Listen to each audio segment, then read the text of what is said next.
Hello everyone. तो कैसे हैं आप सब लोग।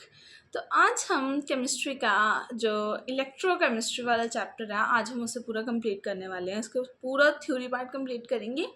उसके बाद इसके जो न्यूमेरिकल्स होंगे वो हम जो नेक्स्ट वीडियोस आएंगी उनमें करेंगे। ओके, तो चलो फिर स्टार्ट करते हैं। सबसे पहले जो हमारे पास टॉपिक आता है that is types of cell, कि सेल्स कितने तरह के होते हैं, है ना। कि अब हम इलेक्ट्रोकेमिस्ट्री वाला चैप्टर्स पढ़ने वाले हैं। बेसिकली हम सेल्स के बारे में पढ़ेंगे। तो सेल्स हमारे पास दो टाइप के होते हैं। एक होता है electrochemical cell and other is electrolytic cell. अब इन दोनों में क्या फ़र्क है ये देख लेते हैं। सबसे पहले जो इलेक्ट्रोकेमिकल सेल होता है वो क्या करता है कि केमिकल एनर्जी जो होती है उसे इलेक्ट्रिकल एनर्जी में कन्वर्ट कर देता है। ठीक है।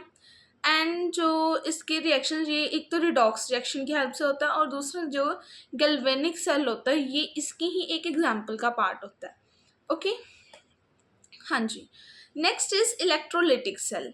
अब जो इलेक्ट्रोलिटिक सेल है उसका क्या होता है कि device which uses electricity to bring about a non-spontaneous redox reaction।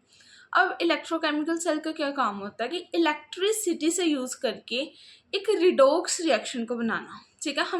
उसमें क्या कर रहे थे इलेक्ट्रोकेमिकल सेल में कि जो केमिकल एनर्जी है उसे इलेक्ट्रिकल एनर्जी में कन्वर्ट किया। मतलब जो रिडॉक्स रिएक्शन हो रही है उसको इस तरीके से किया कि उसमें केमिकल रिएक्शंस हुई और वो इलेक्ट्रिकल एनर्जी में कन्वर्ट हो गई। बट इलेक्ट्रोलिटिक सेल थोड़ा अलग है। इसमें क्या होता है कि जो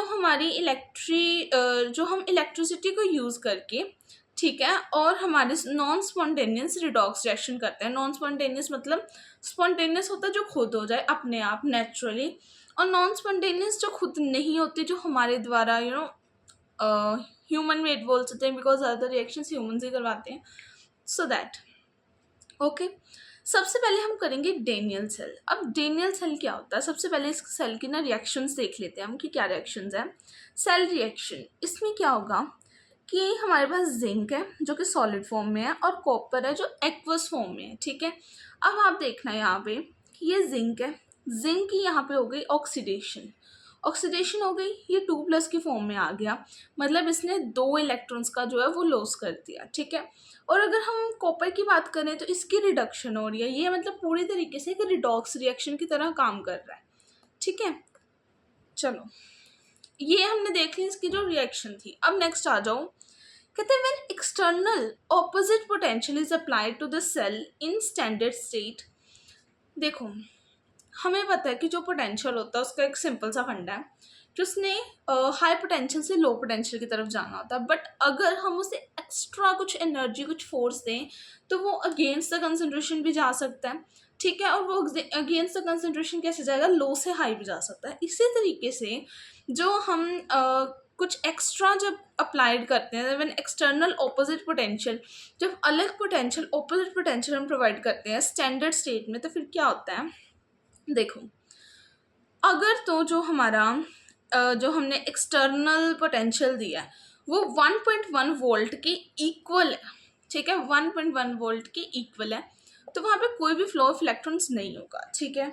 और अगर जो हमारी एक्सटर्नल फोर्स है, जो एक्सटर्नल जो हम बोलते हैं पोटेंशियल है, अगर वो 1.1 वोल्ट से ज़्यादा है, ठीक है, अगर वो 1.1 वोल्ट से ज़्यादा है तो वो होगा कि इलेक्ट्रॉन फ्लो करेगा कॉपर से जिंक रोड की तरफ। जो हमारा डेनियल सेल है उसमें हमने देखा कि 2 रोड्स हैं, एक जिंक है और एक कॉपर है। और जो हमारे पास जिंक है वो हमारा ऑक्सीडाइज हो रहा है और जो हमारी कॉपर है वो रिड्यूस हो रही है। ठीक है। तो क्या होगा कि जो कॉपर है ना वो जिंक की तरफ जाएगी। ठीक है, कॉपर वहाँ से डिसोसिएट होगी, उतरेगी वहाँ से, और जो उसके आयंस हैं वो जिंक रोड की तरफ जाएंगे अगर जो हमारा एक्सटर्नल पोटेंशियल है वो 1.1 वोल्ट से ज़्यादा है। और अगर हमारा एक्सटर्नल पोटेंशियल 1.1 वोल्ट से कम है तो फिर जो इसका फ्लो होगा वो जिंक से कॉपर की तरफ होगा। इसका कोई न्यूमेरिकल फॉर्म का क्वेश्चन नहीं आता, थ्योरिकल में बहुत कम चांसेस बनते हैं, बट एटलीस्ट हमें हर चीज़ की थोड़ी बहुत थ्योरी पता होनी चाहिए। ठीक है, इसलिए मैं बता रही हूँ ये चीज़ें, क्योंकि न्यूमेरिकल में तो इनका काम नहीं है ज़्यादा, बट नॉलेज होनी चाहिए। सो नेक्स्ट स्टार्ट करते हैं अभी। ठीक है। अब आता है सेल पोटेंशियल। ऊपर ना हमने बहुत बात कर ली कि ऑपोजिट पोटेंशियल देंगे, पोटेंशियल पोटेंशियल, बट एक्चुअल में पोटेंशियल क्या है वो तो देख लें हम एक बार। देखो सेल पोटेंशियल क्या होता है। सेल पोटेंशियल में ना, इसमें हम किस सेल की बात कर रहे हैं, जो इलेक्ट्रोड्स हैं हमारे, हमारा पूरा ऐसे सेल है, ये वाला पूरा हमारा सिस्टम बना हुआ है जो एक सेल होगा, उसमें दो रोड्स होती हैं ऐसे, ठीक है। एक सेकेंड, इसमें इतनी क्या दिक्कत हो रही है यार।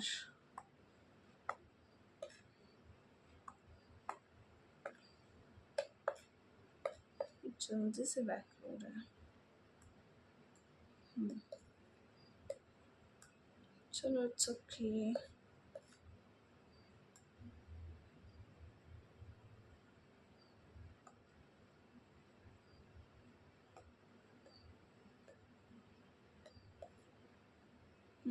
चलो कोई बात नहीं, यहाँ पे बता देती हूँ आपको।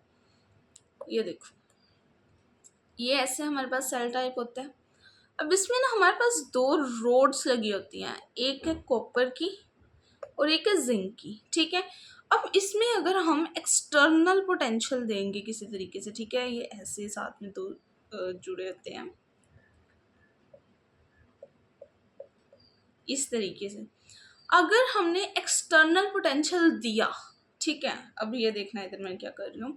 अगर एक्सटर्नल पोटेंशियल 1.1 वोल्ट के इक्वल है तो इसमें कोई भी जो है वो फ्लो नहीं होगा, ना कॉपर जिंक की तरफ जाएगा ना जिंक कॉपर की तरफ जाएगा। अगर 1.1 वोल्ट से ज़्यादा है तो जो हमारा कॉपर है, यहाँ से कॉपर जो है वो जिंक की तरफ जाएगा, और अगर कम है तो जिंक जो है वो कॉपर की तरफ जाएगा। ये जस्ट एक एक्सप्लेनेशन थी, ठीक है। अब देखना, अब इलेक्ट्रोड पोटेंशियल के बारे में बात कर रहे थे हम। ये जो होते हैं ये कॉपर और जिंक रोड्स बोलते हैं, यही इलेक्ट्रोड्स होते हैं एक हिसाब से, ठीक है। हम इन्हें बोलते हैं कि ये इलेक्ट्रोड्स हैं।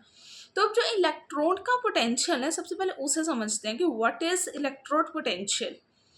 अब देखो, electrode potential, the reduction potential, reduction means कि जो हमारे रिड्यूस, यहाँ पे रिड्यूस कौन हो रहा है, हमारा कॉपर रिड्यूस हो रहा है, ठीक है। रिडक्शन जो है वो कॉपर की हो रही है, तो reducing potential is equals to minus oxidation potential, कि जो उसके ऊपर रिड्यूसिंग पोटेंशियल है और माइनस ऑक्सीडेशन पोटेंशियल इक्वल है। मतलब जो इलेक्ट्रोड पोटेंशियल है वो इक्वल है रिड्यूसिंग पोटेंशियल के, और जो रिड्यूसिंग पोटेंशियल है वो इक्वल है माइनस ऑक्सीडेशन पोटेंशियल के, ठीक है। अब इसको अच्छे से आगे समझते हैं, ठीक है। चलो, कहते हैं when concentration of all species become unity, जब जितनी भी हमारे पास स्पीसीज हैं, इधर it is copper, copper ion, zinc, zinc ion, वो सबके एक यूनिटी हो जाए। एक यूनिटी का मतलब सबका जो नंबर है वो एक एक हो जाए, ठीक है। जो हमारे पास पोटेंशियल है वो भी 1 वोल्ट हो जाए, एक ही आयन हमारे पास कॉपर का हो, एक ही आयन हमारे पास जिंक का हो। जहाँ एक नहीं तो मतलब इस रेशो में हो कि उनकी पूरी डिवीज़न 1 से पूरे मतलब कटिंग हो जाए उनकी, और 1 1 1 बच जाए, कुछ ऐसे तरीके से, ठीक है। तो उसे हम बोलते हैं स्टैंडर्ड इलेक्ट्रोड पोटेंशियल, जब सभी चीज़ें सेम हो। अब ईएमएफ, जो ईएमएफ होता है सेल का, वो क्या होता है, देखो, the cell potential when no current is drawn via cell. EMF वो वाला जो हम बोलते हैं ईएमएफ सेल का बोलते हैं हम इलेक्ट्रोमोटिव फोर्स बोलते हैं इसे। ये कौन सी फोर्स होती है, द सेल पोटेंशियल, सेल में वो वाला पोटेंशियल जब कोई भी करंट उसमें से नहीं जा रहा, ठीक है। कई बार मतलब बहुत बार ये होता है कि करंट की वजह से जो पोटेंशियल आता है, जो पोटेंशियल की वजह से करंट बनता है, वो चीज़ें। बट यहाँ पर वो वाला पोटेंशियल जो सेल के अंदर ऑलरेडी है, बट वो करंट के चलने की वजह से नहीं है, ठीक है। चलो, अब जो हमारा इलेक्ट्रोमोटिव फोर्स है, जब हम उसे ई से रिप्रेजेंट करते हैं, ई सेल, ठीक है। अब जो ई सेल है उसको हम फाइंड कैसे करेंगे, देखो, जब हम इसके न्यूमेरिकल्स करेंगे ना तो इसकी मोस्टली वैल्यूज दी होती हैं कि कौन ई सेल की वैल्यूज दी होती है कि ये जिंक है, इसके जो ई नॉट है ये है, जहाँ इसकी जो ई की वैल्यू है वो ये है, और ई नॉट फाइंड करो, ठीक है। जैसे हमने यहाँ पे ई फाइंड करना है तो इसमें हम क्या करेंगे कि जो हमारा रिडक्शन पड़ा है, अगर ओके वेट, थोड़ा सा कंफ्यूज कर दिया मैंने, ध्यान से सुनो। क्वेश्चन में क्या दिया होता है कि हमें ई की वैल्यू दी होती है ई सेल की, और हमें ई नॉट सेल की फाइंड करनी होती है, ठीक है। ई की वैल्यू दी होती है, ई नॉट सेल की फाइंड करनी होती है, वो भी हम आगे देखेंगे जब मैं आगे आपको करवाऊंगी कि ई नॉट सेल की कैसे फाइंड करनी है। बट अगर बाय चांस आपको दो चीज़ें दी हैं, उनमें से एक की वैल्यू दी है और दूसरे की नहीं दी, तो उससे भी हम फाइंड कर सकते हैं ई सेल के तौर से। कि ई सेल को हम कैसे फाइंड करेंगे, कि जो हमारा रिडक्शन पोटेंशियल होगा कैथोड पर, ठीक है। कैथोड क्या होता है ये मैं अभी आपको सारी चीज़ बताती हूँ। देखो, जो लेफ्ट साइड होती है ना हमेशा वहाँ पे होती है ऑक्सीडेशन, ठीक है, और जो राइट साइड होती है वहाँ पे रिडक्शन होती है। ये चीज़ दिमाग में बैठा लो, क्योंकि अभी मैं मेरा कंसंट्रेशन पीजीआई नर्सिंग की तरफ ज़्यादा जा रहा है कि क्योंकि अब 27 को उसका एग्ज़ाम है, नीट का भी हो गया, सबका हो गया, तो उसमें ये बेसिक क्वेश्चंस आने के चांसेस बढ़ जाते हैं, ठीक है। वो पूछ सकते हैं कि लेफ्ट साइड को ऑक्सीडेशन होती है जो रिडक्शन होती है, तो इजीली हम बोल सकते हैं कि लेफ्ट साइड को ऑक्सीडेशन होती है और राइट साइड को जो होती है वो रिडक्शन होती है, ठीक है। और हमें ये भी बताना चाहिए कि जो एनोड है उसके ऊपर नेगेटिव चार्ज होता है और जो कैथोड है हमारे पास उसके ऊपर होता है पॉजिटिव चार्ज, ठीक है। एनोड पर नेगेटिव एंड कैथोड पर पॉजिटिव चार्ज होता है। क्लियर, इतनी चीज़ क्लियर हो गई ये वाला क्वेश्चन, ठीक है। अब इधर आ जाओ, कह रहे हैं कि ई सेल जो है उसमें जो रिडक्शन पोटेंशियल कैथोड पे है उसको माइनस करेंगे जो रिडक्शन पोटेंशियल एनोड पर है, ठीक है। समझ में आ रही है बात।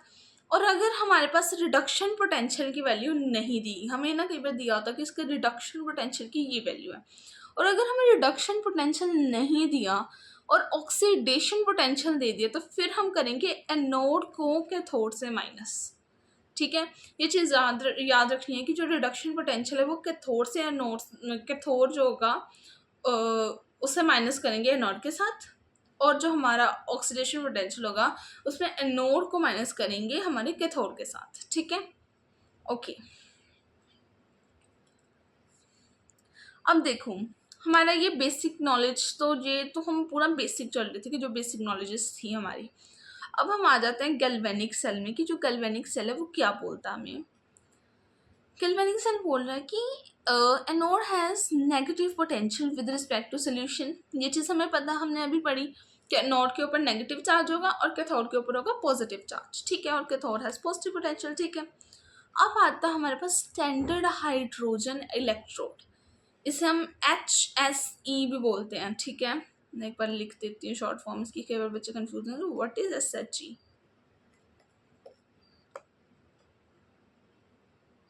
ठीक है।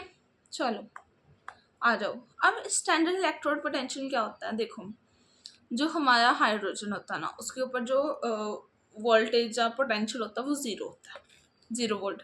एक्चुअली ज़ीरो होता नहीं है, बट हम लोग कैलकुलेशन ईजी करने के लिए बोल सकते हैं कि बहुत नियर देयर होता है ज़ीरो के, तो हम इसे एज्यूम कर लेते हैं कि जो हाइड्रोजन का स्टैंडर्ड पोटेंशियल है डेट इज़ ज़ीरो, ठीक है। अब ये देखो, ये जैसे हमारे पास हाइड्रोजन एक्वस में इसमें इलेक्ट्रॉन निकाला, तो ये हमारे पास ये चीज़ आ गई, ठीक है। क्लियर एवरीवन, डाला, सॉरी इलेक्ट्रॉन डाला, मैंने निकाला बोल दिया ना गलती से, ओके। अब आ जाओ सबसे मेन चीज़ जो है हमारे पास नर्स्ट इक्वेशन। ऊपर अभी तक हमारे पास कोई फॉर्मूला नहीं गया, बट अगर है तो मैं एक बार आपको अच्छे से बता दूँगी ये चीज़, क्योंकि अब मैं आपको बताती चलूँगी कि ये बहुत इंपॉर्टेंट है, इससे तो अच्छे से मार्क कर ही लेना, ठीक है। जैसे हमारे पास इसमें मैं कलर कुछ और चूज ये वाला, ठीक है। अब देखो ये चीज़ बहुत इंपॉर्टेंट है, इसे याद रख लेना, ठीक है। ये भी वैसे इंपॉर्टेंट है बट इसे मुझे मार्क करने की ज़रूरत नहीं है, ये भी इम्पॉर्टेंट है वैसे, ठीक है। ओके, चलो अब आ जाओ नर्स्ट इक्वेशन पे, क्योंकि ये बहुत इंपॉर्टेंट है, इसके ऊपर क्वेश्चन आ ही जाता है, ना चाहते हुए भी क्वेश्चन आ ही जाता है इस पर, तो हम एक बार इसे देख लेते हैं, ठीक है। और ये ऐसा नहीं, बहुत ईजी है, मतलब इसे लगाना बहुत ज़्यादा ईजी है, और इस चैप्टर में बस आप लोगों को फॉर्मूलेज याद होने चाहिए, ठीक है। इसलिए मैं सबसे पहले आपको थ्योरी वाला पार्ट करवा रही हूँ जिसमें सारे फॉर्मूलेज आपको कवर करवा रही हूँ, ताकि जब मैं इसकी न्यूमेरिकल्स की क्लास ले रही होंगी तो आप लोगों को ऐसा नहीं होना चाहिए कि कौन सा फॉर्मूला लगा दिया, ठीक है। आपको होना चाहिए कि हाँ मैंने ये फॉर्मूला पढ़ा था, मुझे याद है।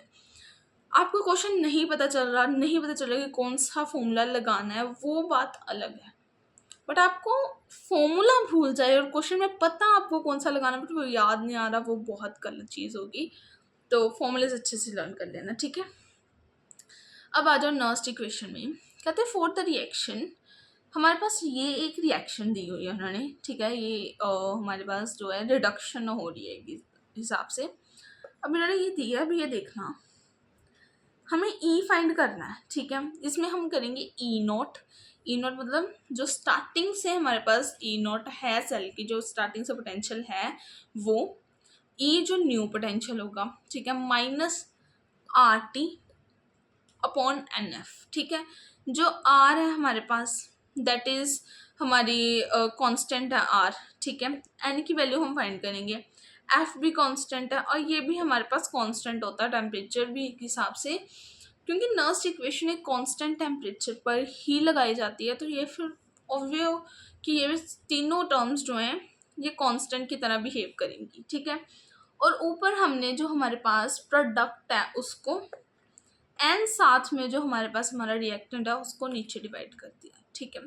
समझ लो अच्छे से, ये तो इसकी मेन इक्वेशन हो गई, बट जो हमें न्यूमेरिकल्स में काम आती है दैट इज दिस वन, ठीक है। इसको एक बार मैं समझा देती हूँ। देखो, ये हमारे पास जो हमें फाइंड करना ई नोट सेल है, ठीक है।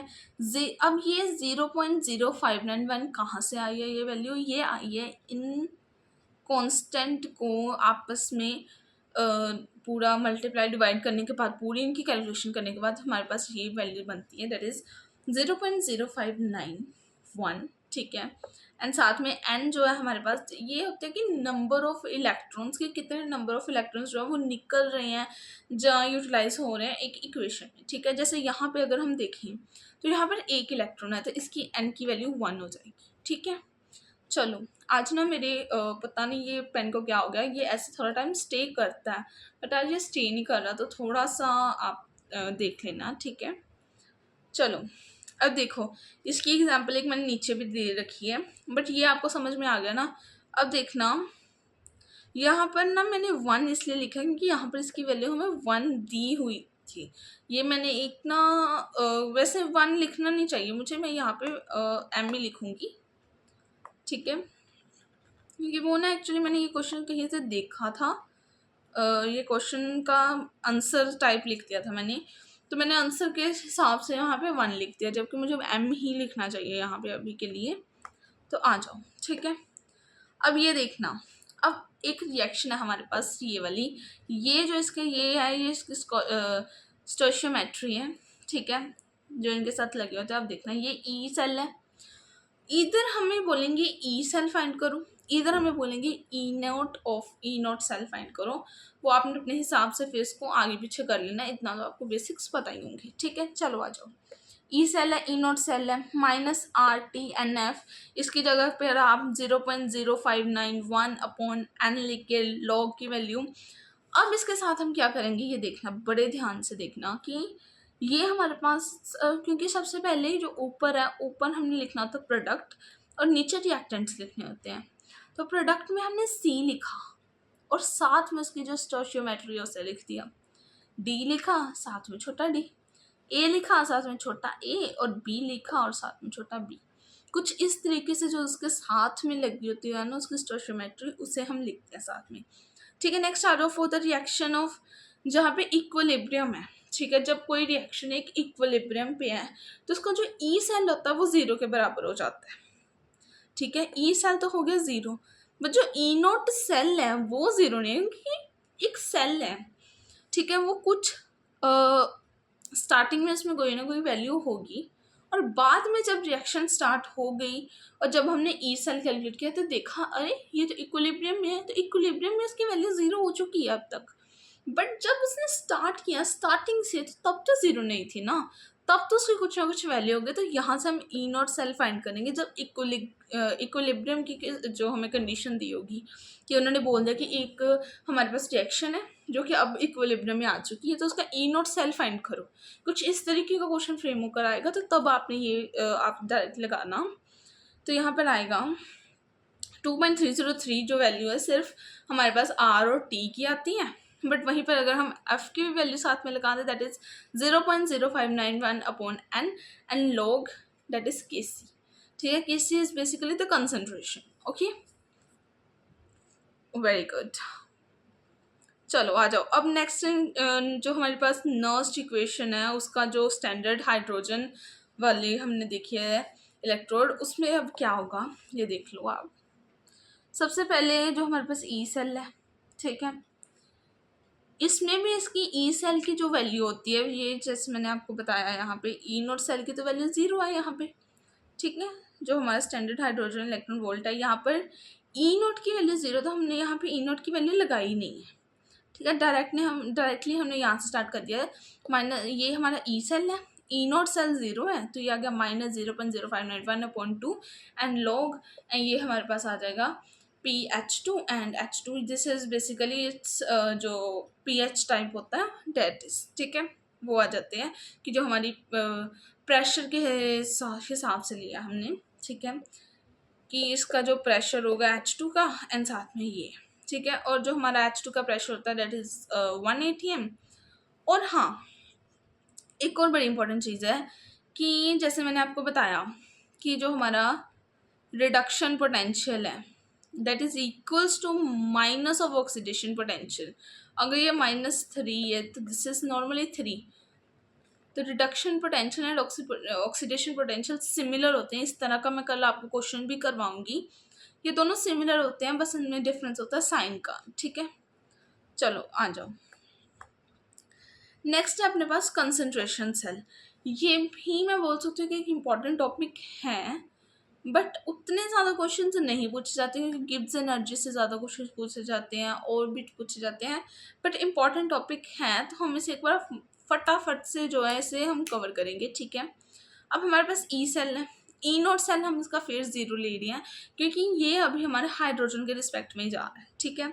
तो this is 0.0591/n log, and साथ में जो हमारी कंसनट्रेशन है, इसमें कंसनट्रेशन सेल में हम कंसनट्रेशंस लेते हैं ना कि उनकी जो वैल्यूज़ होती हैं, ठीक है। रिडक्शन पोटेंशियल की वैल्यूज़ नहीं लेते हैं यहाँ पर, हम कंसनट्रेशन की लेते हैं। क्यों? देखो यहाँ पर जो लोग केसी है दैट इज़ बेसिकली ये देखो, ये हो गई, ये हो गई, दिस इज़ नॉट कंसनट्रेशन। अब हमारे पास ये सेल्स है, इसकी वैल्यू कुछ दी होगी, इसकी कुछ वैल्यू दी होगी, हमने वो करना, बट वो कंसनट्रेशन नहीं दी होती। बट कंसनट्रेशन सेल में हम कंसनट्रेशन की वैल्यूज़ लेते हैं जो उनकी पर्टिकुलर कंसनट्रेशन दी होती है। और ये ना आपको खुद देखना पड़ता है कि क्वेश्चन में दिया क्या, हमें कंसनट्रेशन दी है, उनकी रिडक्शन पोटेंशियल की वैल्यू दी है, ऑक्सीडेशन पोटेंशियल की दी है, जो किस चीज़ की वैल्यू दी है हमें वो चीज़ हमें देखनी पड़ती है और उस हिसाब से हम फॉर्मूला जो है अपना अप्लाई करते हैं, ठीक है। अब नेक्स्ट इक्वेशन है कि A M that is E naught cell 0.062 log 10 C1/C। तो ये जब हम इसकी उल्टी इक्वेशन ले लेते हैं, but this is not very important, so इसको हम अभी यहीं पे छोड़ रहे हैं। अब आ जाओ गिब्स एनर्जी।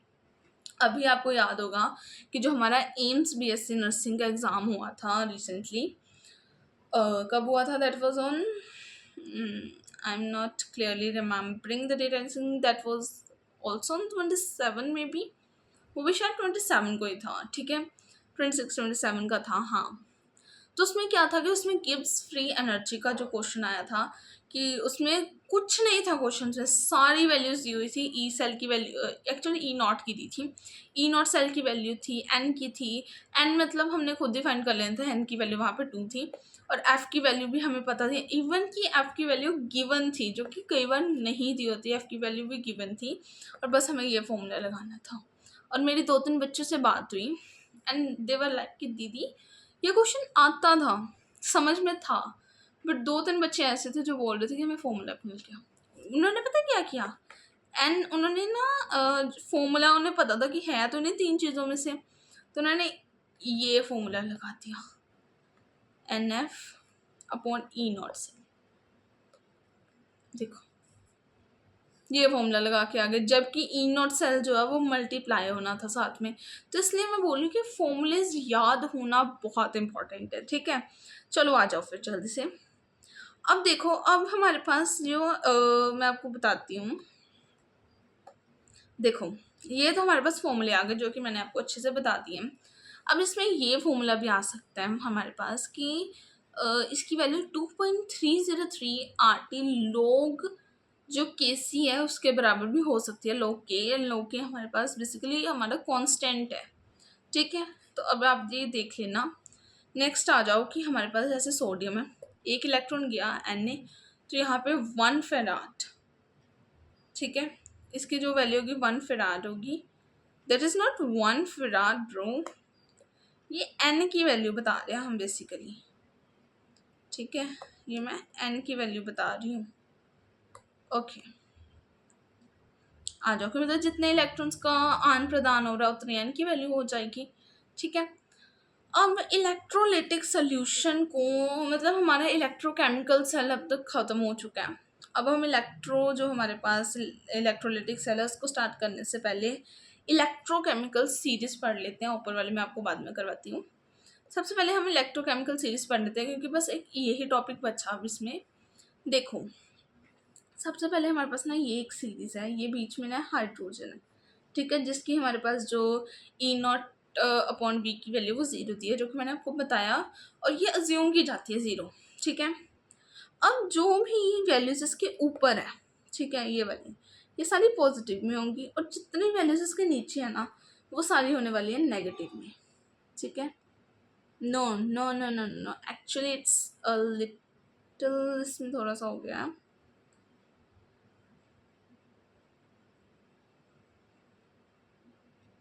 हम्म।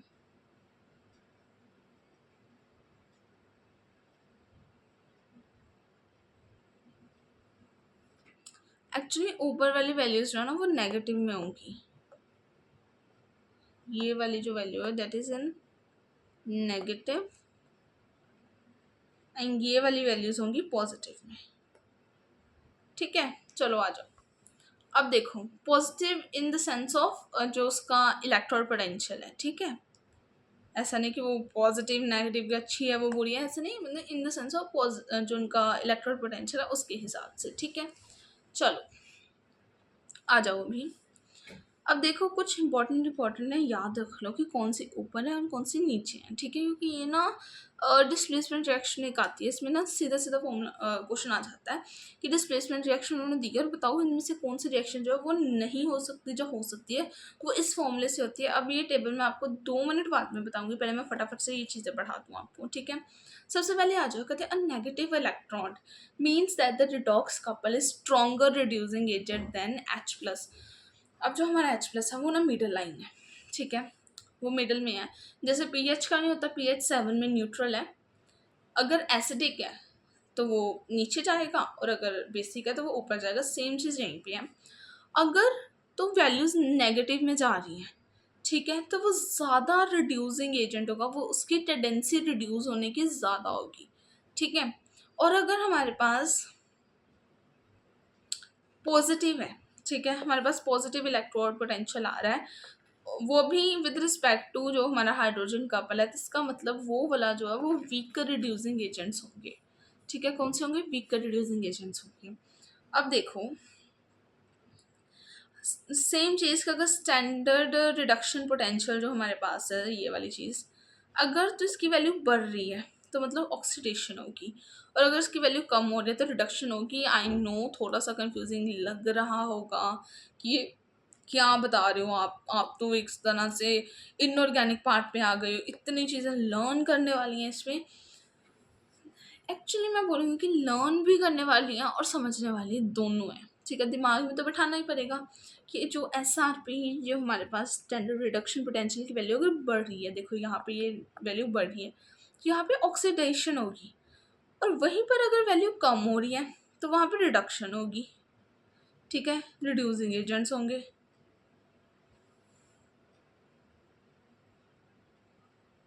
वीकर रिड्यूसिंग एजेंट्स होंगे, यस, कि मतलब उनकी ऑक्सीडाइज होने की टेंडेंसी कम हो जाएगी और इनकी ऑक्सीडाइज होने की टेंडेंसी ज़्यादा होगी, ठीक है। अब देखो,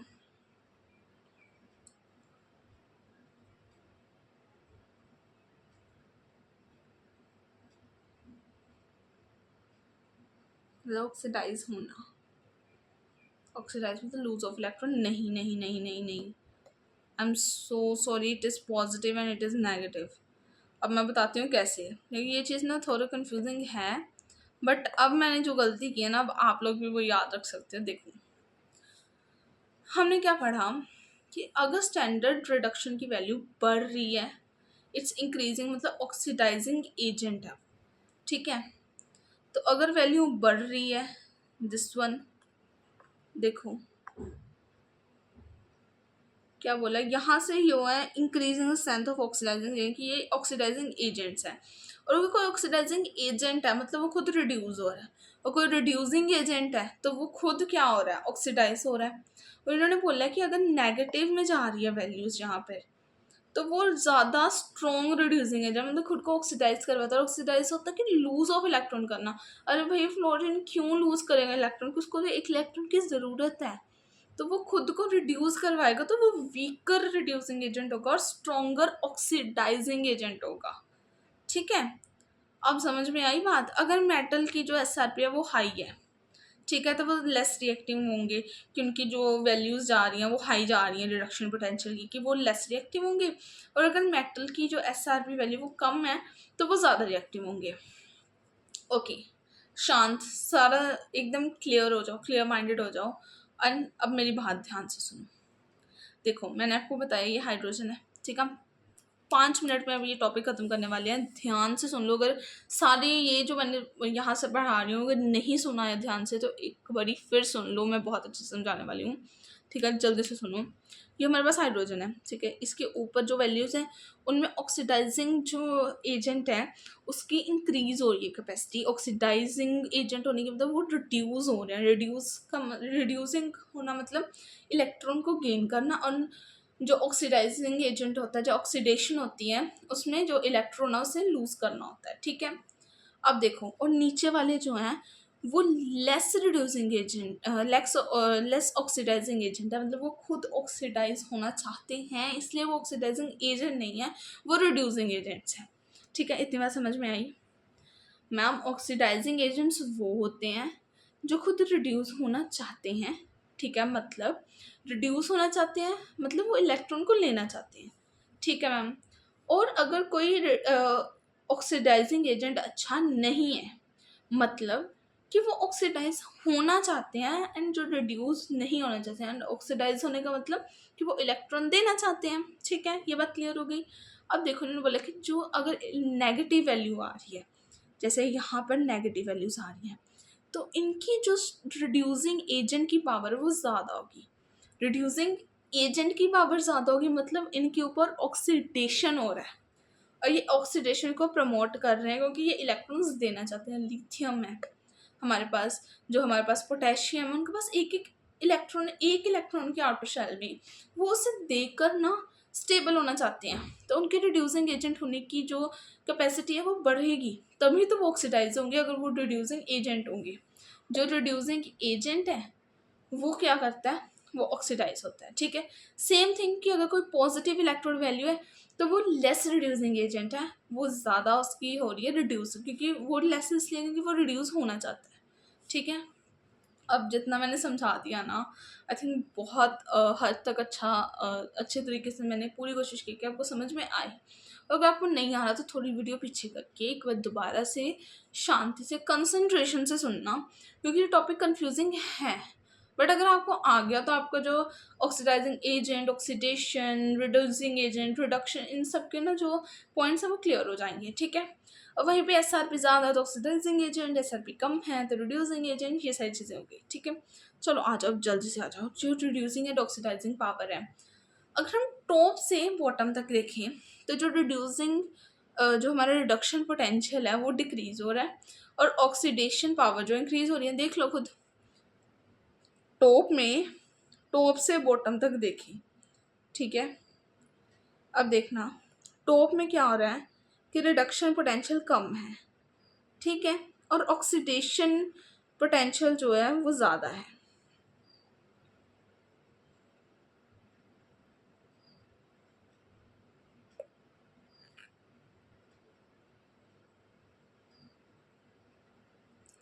ये जो टॉप की बॉटम की बात कर रही हूँ ना मैं, ये यहाँ से है, लिथियम से लेके जो हमारा फ्लोरीन तक है ना, ये टॉप टू बॉटम यहाँ से है, ठीक है। यहाँ पर इनका रिडक्शन पोटेंशियल कम है और ऑक्सीडेशन पोटेंशियल ज़्यादा है। मैंने ऑक्सीडाइजिंग एजेंट नहीं बोला, मैंने ऑक्सीडाइजिंग पोटेंशियल बोला है। और पोटेंशियल का मतलब कि उनके अंदर पोटेंशियल है कि वो ऑक्सीडाइजेशन कर सकें, ठीक है। तो यहाँ से ये टॉप है हमारा, मैं यहाँ पे लिख भी देती हूँ कि मैं किस चीज़ को टॉप कंसिडर कर रही हूँ। ठीक है, this is top and this is bottom. Okay, चलो आ जाओ। अगर हम टॉप से बॉटम में देखें तो हमारे पास जो रिड्यूसिंग पोटेंशियल है वो कम होगा, ऑक्सीडाइजिंग पोटेंशियल ज़्यादा होगा, और जैसे जैसे ऊपर जाते रहेंगे जो हमारा रिड्यूसिंग पोटेंशियल है वो ज़्यादा हो जाएगा, ऑक्सीडाइजिंग पोटेंशियल कम हो जाएगा। और एक और चीज़ कि जो हमारे पास इनोट रिएक्टेंट है ना, वो तब ज़्यादा होगी जब ऑक्सीडाइजिंग पोटेंशियल ज़्यादा होगी और रिड्यूसिंग पोटेंशियल कम होगी। इस चीज़ के ऊपर भी क्वेश्चन आए हुए हैं PYQs में, ध्यान से सुन लो। अगर हमारे पास जो इसकी रिड्यूसिंग पोटेंशियल है वो कम है तो ऑक्सीडाइजिंग पोटेंशियल अपने आप ज़्यादा होगी, और जिस जहाँ पर ऑक्सीडाइजिंग पोटेंशियल ज़्यादा है वहाँ पर ई जो हमारे पास E0R है, जो हमारी कंसनट्रेशन है रिएक्टेंट्स की, वो भी ज़्यादा हो जाएगी। ठीक है, अंडरस्टूड। ओके, पानी पुनी पी लो भाई। अब रिएक्टिविटी की बात करें तो टॉप से बॉटम तक जो है रिएक्टिविटी कम होती जाती है। ठीक है, अब देखो ये वाले मेटल्स काफ़ी रिएक्टिव होते हैं, बट ऐसे ऊपर जाते जाते रिएक्टिविटी थोड़ी इनकी कम होती जाती है। ठीक है, डिक्रीजेज। अब मेटल डिस्प्लेसमेंट की बात करते हैं। ठीक है, यही टॉपिक था जो मैं आपको इलेक्ट्रोकेमिकल सीरीज में बता रही थी कि मेटल डिस्प्लेसमेंट का क्या मतलब हुआ। यहाँ पे देखो, मेटल लाई अबव इलेक्ट्रोड पोटेंशियल, जो हमारा इलेक्ट्रोकेमिकल सीरीज है। ठीक है, अच्छा, अब जो हाइड्रोजन से ऊपर वाले मेटल्स हैं, ठीक है, कैन डिस्प्लेस इट्स सोल्ट। ठीक है, it's salt which lies below. Okay, जैसे जिंक जो है वो कॉपर को कर सकता है। अब देखो जिंक कहाँ पे है, जिंक यहाँ पे दिया नहीं, और कॉपर दिया है, हाँ कॉपर ये रहा। ठीक है, अब देखो ये तो बॉटम वाले हो गए और ये टॉप वाले हो गए। मैंने आपको यहाँ पे लिखवा दिया कौन सा टॉप है कौन सा बॉटम है। अब देखना, जो हमारे ये वाले मेटल्स है ना टॉप वाले, जो कि इस पिक्चर में बॉटम है, जो ये वाले एलिमेंट्स है ना, ये इनको रिप्लेस कर सकते हैं। ठीक है, जब मेटल डिस्प्लेसमेंट होगी, मेटल डिस्प्लेसमेंट जब होगी तो ये वाले ऊपर वालों को रिप्लेस कर सकते हैं। बट वहीं पर अगर नॉन मेटल डिस्प्लेसमेंट हो रही है तो जो ऊपर वाले हैं, बेसिकली बॉटम वाले हैं, वो जो है वो टॉप वाले को या नीचे वाले को जो है वो रिड्यूस या फिर रिप्लेस कर सकते हैं। ठीक है, अब एग्जांपल देख लो, Br2 ने I को कर दिया, पर I जो है वो Cl को नहीं कर सकता। अब आप देख लो कैसे कर रहा है। एक बार ना स्टॉप करके ना, या तो इसका स्क्रीनशॉट ले लो, ठीक है, बट अच्छे से देख लो इनको, एक बार थोड़ा सा याद कर लो कि हाँ ये यहाँ यहाँ थी और ये यहाँ थी, क्योंकि ये पेपर में क्वेश्चन आ जाता है। फिर वहीं पे हम लोग फंस जाते हैं कि अब हम कैसे बताएंगे कौन सा ऊपर था कौन सा नीचे था, कौन सा डिस्प्लेस कर सकता कौन सा नहीं कर सकता। ठीक है, चलो आ जाओ। अभी इलेक्ट्रोलाइटिक सेल है ना, यहाँ पे मैंने थोड़ा सा एक्सप्लेन किया, फिर मैं ऊपर इसकी जो कंडक्टिविटी है वो एक्सप्लेन कर देती हूँ। अगर मोल्टन या फ्यूज NaCl है तो उसके एनोड में तो क्लोरीन होगा, बट कैथोड में होगा सोडियम। ठीक है, रोड जो होगी इसकी वो प्लैटिनम या फिर ग्रेफाइट की होगी। ठीक है, वहीं पर अगर हम इलेक्ट्रोलाइट्स की बात करें, जैसे हमारे पास एक्वस कॉपर सल्फेट है, फिर हमारे पास AgNO3 है, फिर NaOH है। ठीक है, इन सब में जो हमारे पास इलेक्ट्रोड है ना, वो या तो प्लेटिनम की लगी हुई है या ग्रेफाइट की है। ठीक है, ग्रेफाइट इज बेसिकली कार्बन। ठीक है, अब बात करते हैं at anode and at cathode and anode पे। इसमें जो कैथोड है, कैथोड कौन सी साइड है, cathode is positive and anode is negative. जो पॉजिटिव साइड है वहाँ पर कॉपर निकलेगा और नेगेटिव में ऑक्सीजन। यहाँ पर पॉजिटिव साइड में Ag निकलेगा एंड यहाँ पर O2, एंड यहाँ पर NaOH में जो है हमारे पास H2 निकलेगा। अब H2 क्यों निकलेगा, इसका एक रीज़न है। देखो, H से नीचे वाले और जो नेगेटिव वाले हैं, देखो जो हमारे पास सोडियम है ना, यहाँ पर ध्यान से देखो, सोडियम जो है ये देखो H के नीचे है, बट वहाँ पर हमने Ag देखा और कौन सा थिंग कॉपर देखा था, Ag कॉपर Fe, ये सारे H से ऊपर हैं। ठीक है, तो जो H है ना वो तभी प्रेजेंट होगा जब ये वाले मेटल्स होंगे, जब ये वाले होंगे जिंक वगैरह होंगे तो ये आ जाएगा। ठीक है, अब यहाँ पर अगर ZnNO3 होता तो यहाँ पर H2 आ जाता, बट यहाँ पर Ag था तो Ag आ जाएगा, क्योंकि वो ना तो उसकी सीरीज से नीचे है और ना तो वो नेगेटिव वैल्यू में है। ठीक है, अब एक अनायन की क्या टेंडेंसी होती है माइग्रेट करने की, एक कि मतलब इसमें ना ये भी देखा जाता है कि कौन सा आयन कितनी जल्दी माइग्रेट कर रहा है। ठीक है, कितनी जल्दी कौन सा आयन माइग्रेट करेगा, तो कौन सा आयन कितनी जल्दी माइग्रेट करेगा ये चीज़ हम देख रहे थे। यहाँ पे मैंने पूरी लिस्ट बनाई हुई है कि ये वाले आयंस उसी हिसाब से माइग्रेट करेंगे कि कौन कितने ज़्यादा जल्दी अपनी जगह से माइग्रेट करेगा, वही अनायन कहलाएगा। ठीक है, उसको हम फिर अनायन का जो दे देते हैं और वो नेगेटिव वैल्यू ज़्यादा, सबसे ज़्यादा अगर किसी में टेंडेंसी होती है, that is iodine, then bromine, chlorine, then OH, NO3 and then SO4 two negative. ठीक है, चलो अब इसमें हम जो करने वाले हैं दैट इज़ कि जो हमारी कंडक्टेंस होती है, ठीक है, ये फॉर्मूलेज बहुत इंपॉर्टेंट हैं। ठीक है, इसके ऊपर क्वेश्चंस आते हैं, बट जो हम जिस पेपर की तैयारी कर रहे हैं दैट इज़ PGI चंडीगढ़, उसमें इसके आने के चांसेस थोड़े से कम हैं, बट हो सकता है कि डायरेक्ट फॉर्मूला बेस्ड क्वेश्चन आ जाए। ठीक है, तो हम एक बार इसके ना सारे फॉर्मूलेज देखेंगे और लर्न करेंगे। ठीक है, इसके ऊपर अगर कुछ एप्लीकेशंस होगी, कुछ क्वेश्चंस होंगे, तो वो भी हम ज़रूर सॉल्व करेंगे नेक्स्ट वीडियो में। तो अभी हम ये वाले देख लेते हैं जो कंडक्टेंस के हमारे पास फॉर्मूले। सबसे पहले रेजिस्टेंस। ठीक है, रेजिस्टेंस का फॉर्मूला तो सबको पता होता है कि जो resistance is equals to which is ohm, जो हमारी रेजिस्टिविटी है विच इज़ यहाँ पे हमारा कांस्टेंट है। ठीक है, अपॉन लेंथ अपॉन एरिया। ठीक है, और इसकी यूनिट होती है ओम। ठीक है, व्हाट इज दिस, इसकी यूनिट सिर्फ ओम होती है। ठीक है, हाँ जी, ओके। अब हमारी जो रेजिस्टिविटी है वो होती है resistance upon area upon length. ठीक है, और इसकी जो यूनिट हो जाती है डेट इज ओम सेंटीमीटर। ठीक है, आ जाओ अब नेक्स्ट आता है हमारे पास कंडक्टेंस।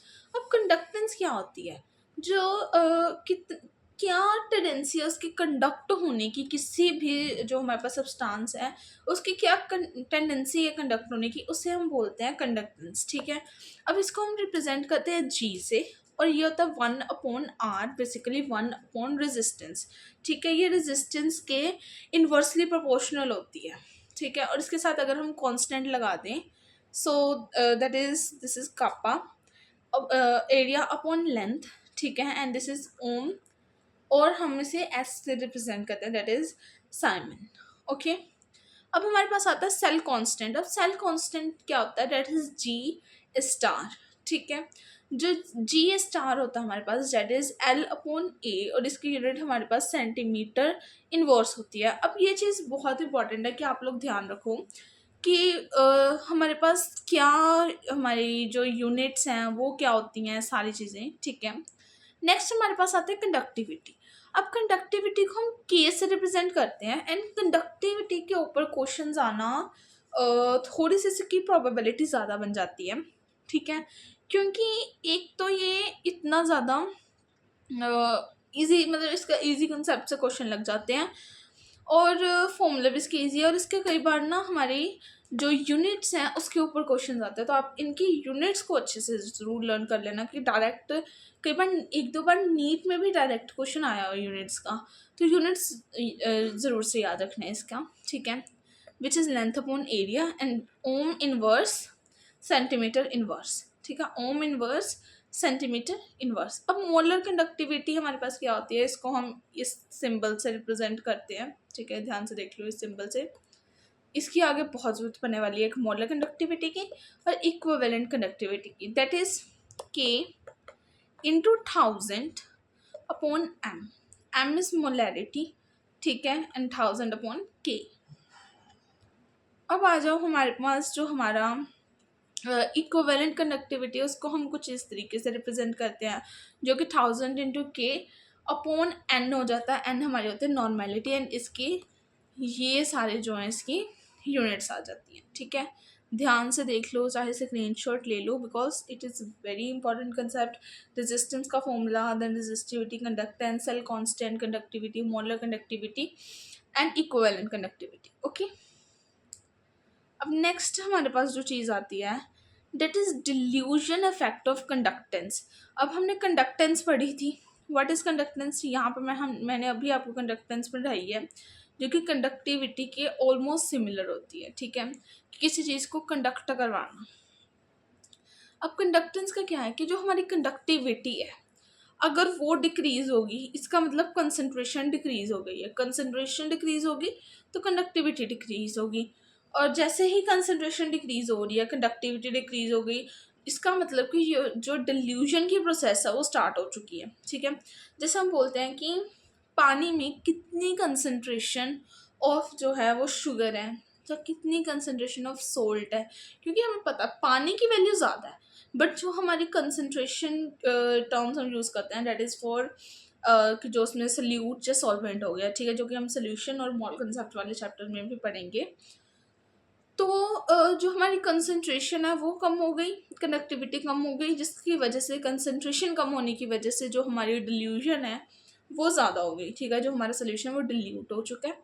इसका मतलब both weak and strong electrolytes, कि उसमें वीक और स्ट्रॉन्ग दोनों तरह के इलेक्ट्रोलाइट्स हैं। अगर हम वीक इलेक्ट्रोलाइट्स की बात करते हैं तो जो मोलर कंडक्टिविटी है वो इंक्रीज होती है जैसे जैसे डिल्यूजन स्टीपली, ठीक है, एक स्ट्रेट लाइन में जो है वो इंक्रीज करता है। डिल्यूजन इंक्रीज करेगा, कंसंट्रेशन कम होगी, कंसंट्रेशन कम होगी, कंडक्टिविटी कम होगी, बट मोलर कंडक्टिविटी जो हमारे पास वो इंक्रीज हो रही है, ठीक है। Same thing for strong electrolytes की मोलर कंडक्टिविटी ज़्यादा हो रही है एंड स्लोली, बट यहाँ पे स्ट्रॉन्ग इलेक्ट्रोलाइट्स की वजह से क्या होता है कि जो डिल्यूजन है ना वो धीरे धीरे कम हो रही है, ठीक है, धीरे धीरे डिल्यूजन कम हो रही है। बट जो वीक इलेक्ट्रोलाइट्स में एक ही मतलब बार में जो है वो पूरा डिल्यूट हो चुका है, ठीक है। अब इसका ये देख लूँ कि ये जो हमारे पास molar conductance and initial molar conductance and उसके साथ हमारे पास ये वैल्यूज़ आ गई, ठीक है। अब इसका ग्राफ बहुत ज़्यादा इंपॉर्टेंट है, क्योंकि और किसी से क्वेश्चन आए ना आए बट इसके ग्राफ से क्वेश्चन आने की बहुत प्रोबेबिलिटीज़ होती हैं। ये हमारे पास आ गया हमारी कंडक्टेंस, जो हमारी मोलर कंडक्टिविटी है, ये हमारी कंसंट्रेशन है, ठीक है, रूट में कंसंट्रेशन ली हुई है हमने, एंड ये हमारी इनिशियल मोलर कंडक्टिविटी है, ये हमारी नॉर्मल मोलर कंडक्टिविटी जो ऊपर का ग्राफ जा रहा है। अगर तो स्ट्रेट लाइन है जो हमारी मोलर कंडक्टिविटी और कंसंट्रेशन के बीच का ग्राफ अगर स्ट्रेट लाइन है so that is strong electrolyte, और अगर it is not straight line, it is parabolic, then it is weak electrolyte, ठीक है। ये ग्राफ इंपॉर्टेंट है, इसे याद रखना। अब जो हमारे पास आ गया कि हमारे पास molar conductivity of weak electrolyte increases with dilution, कि उसकी मोलर कंडक्टिविटी इंक्रीज होती है, एंड ये मोलर कंडक्टिविटी का ऑर्डर है कि conductance is inversely proportional to hydrated radii, ठीक है। चलो अब हमारे पास एक आता है फेराडेज लॉ। फेराडेज का फर्स्ट लॉ क्या कहता है कि जो हमारे पास वर्क डन है basically that is equals to Z upon Q, ठीक है। क्यू की वैल्यू हमारे पास क्या होती है which is current into time, ठीक है, Z into current into time, और जो हमारे पास जेड की वैल्यू होती है दैट इज जो हमारा इक्विवेलेंट वेट होता है, ठीक है, equivalent weight upon F. F is basically हमारी जो मैंने पीछे आपको एफ की वैल्यू बताई थी 95 वाली, वो वाली वैल्यू आएगी 95600, एंड जो हमारे पास अगर इसको हम और सिंप्लीफाई करें which is mass into weight upon N factor, mass into weight upon N factor into F into Q, ठीक है, एंड ये इसका पूरा फॉर्मूला बन जाता है। अब इसके बेसिकली 3 फॉर्मूलेस याद रखने हैं हमने, ठीक है। एक ये वाला तो है ही है, ये उनमें काउंट नहीं कर रही मैं, ठीक है। एक ये वाला कर लो, एक ये वाला कर लो, ठीक है। ये सारे एक ही चीज़ से ड्राइव हुए हैं बट अलग अलग काम आते हैं, ठीक है।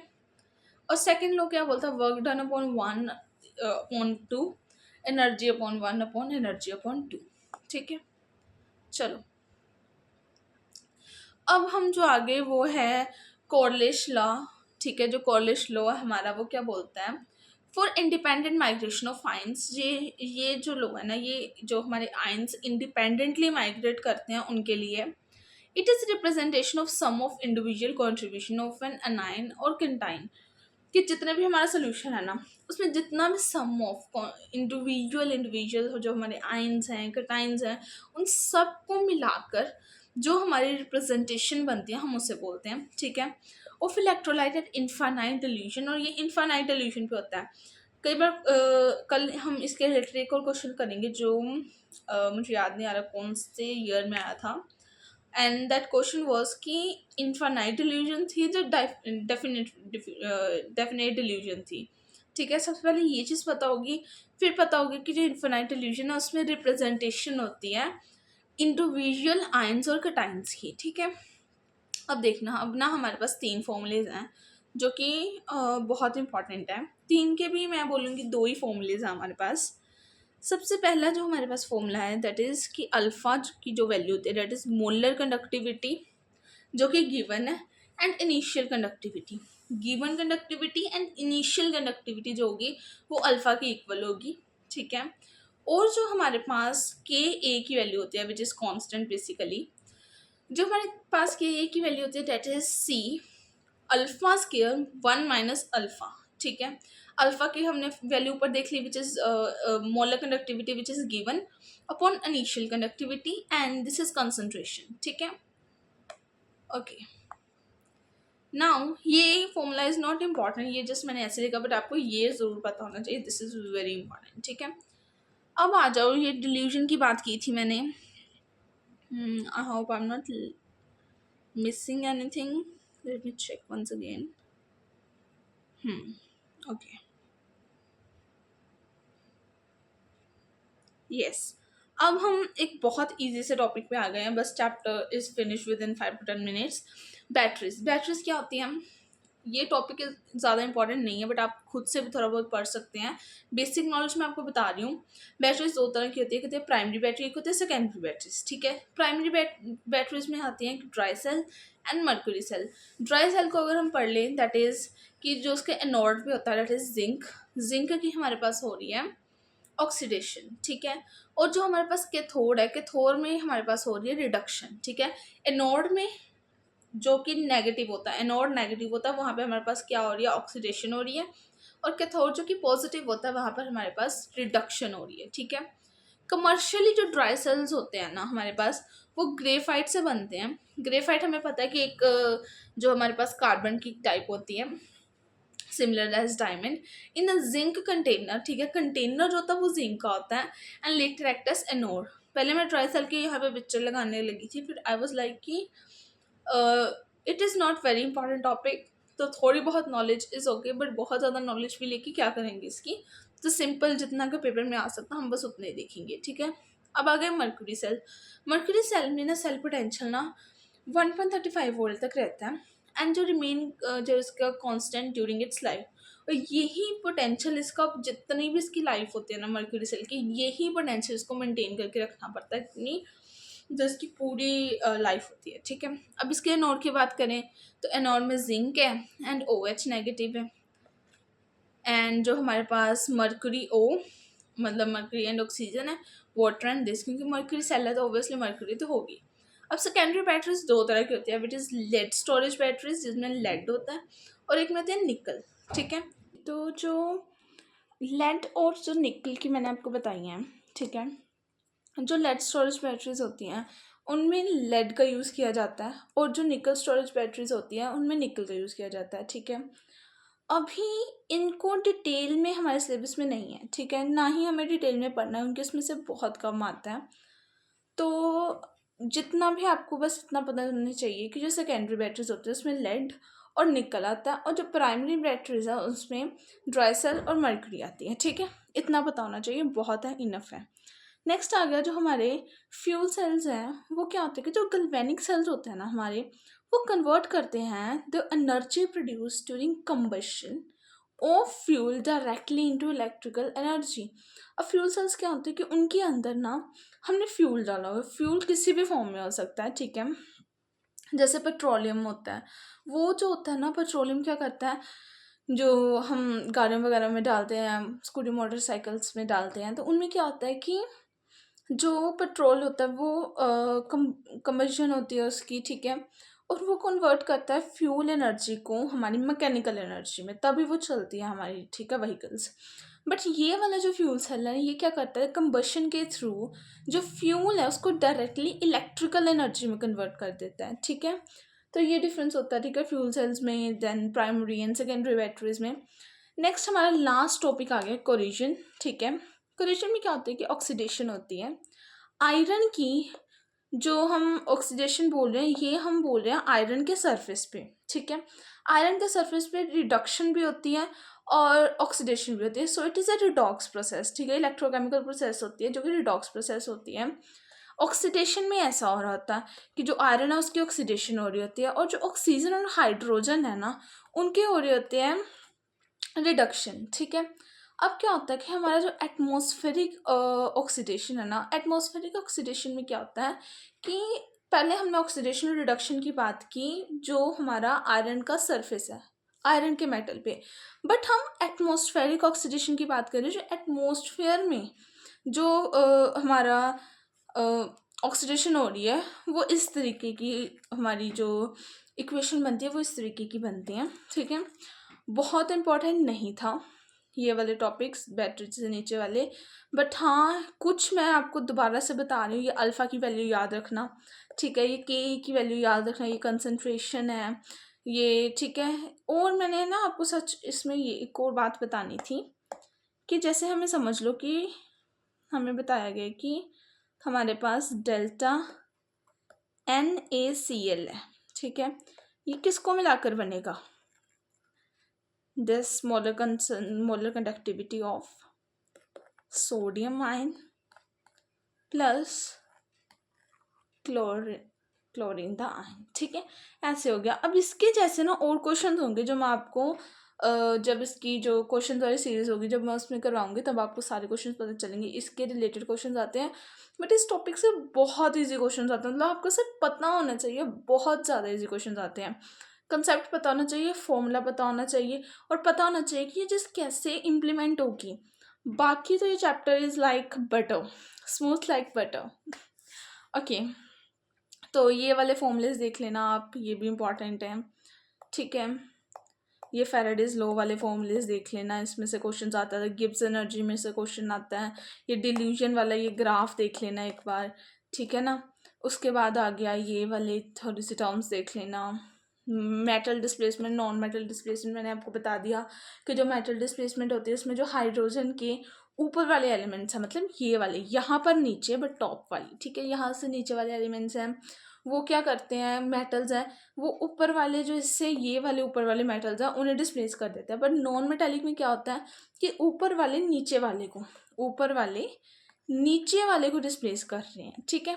और जैसे मैंने आपको टॉप टू बॉटम बताया कि ये वाला टॉप है ये बॉटम है, यहाँ से यहाँ पर रिडक्शन पोटेंशियल तो यहाँ पे ज़्यादा है बट यहाँ पर जो ऑक्सीडेशन पोटेंशियल है वो इंक्रीज हो रहा है, ठीक है। हाँ जी, ओके। देन ये कुछ टर्म्स मैंने आपको बताई थी, ये अच्छे से टर्म्स को लर्न कर लेना बिकॉज ये इम्पॉर्टेंट है, ठीक है। नेक्स्ट ये नर्स्ट इक्वेशन का फॉर्मूला याद रखना, यहाँ पर ये वाला, ठीक है।